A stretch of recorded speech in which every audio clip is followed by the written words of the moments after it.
आप देख रहे हैं आवाज समाचार और शुरुआत करेंगे एक इंपॉर्टेंट खबर के साथ जो कि डिफेंस सेक्टर से जुड़ी हुई है। दरअसल डिफेंस सेक्टर में भारत और अमेरिका के बीच सहयोग बढ़ाया जाएगा। आज रक्षा मंत्री राजनाथ सिंह और US defence secretary Lloyd Austin के साथ दिल्ली में लंबी बैठक हुई। इस बैठक में अगले कई सालों के रोड मैप पर सहमति भी बनी। पूरी खबर जानने के लिए चलते हैं लक्ष्मण रॉय के पास। लक्ष्मण, बताइए क्या डिटेल्स है, अमेरिका के साथ सहयोग डिफेंस के किस किस सेगमेंट में बढ़ने वाला है? देखिए, डिफेंस जो है दो सेगमेंट में खास तौर से बढ़ाने की कोशिश है।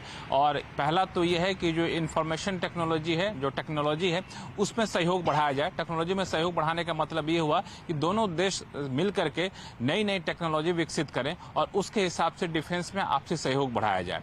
दूसरा जो सबसे महत्वपूर्ण है वह है डिफेंस प्रोडक्शन को लेकर के।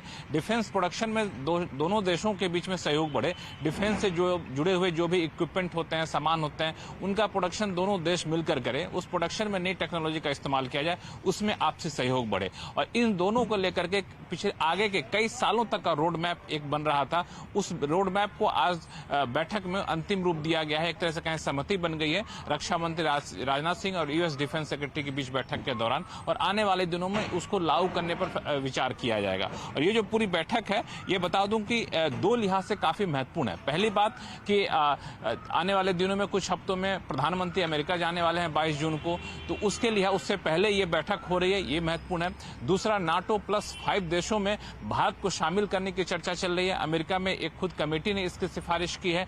तो ऐसे में भारत अगर इस ग्रुप में शामिल हो जाता है तो चीन को दरकिनार करना थोड़ा सा आसान हो जाता है। उस लिहाज से भी काफी महत्वपूर्ण माना जा रहा है। और मेक इन इंडिया को जब सरकार बढ़ावा दे रही है, डिफेंस सेक्टर में आत्मनिर्भरता की तरफ आगे बढ़ रही है, उस लिहाज से भी ये बैठक अहम मानी जा रही है। ओके, तो इम्पोर्टेंट मीटिंग डिफेंस क्षेत्र में सहयोग बढ़ाने को लेकर जो दोनों देशों के बीच में हुई है। शुक्रिया लक्ष्मण ये डिटेल्स बताने के लिए। और अब बात करेंगे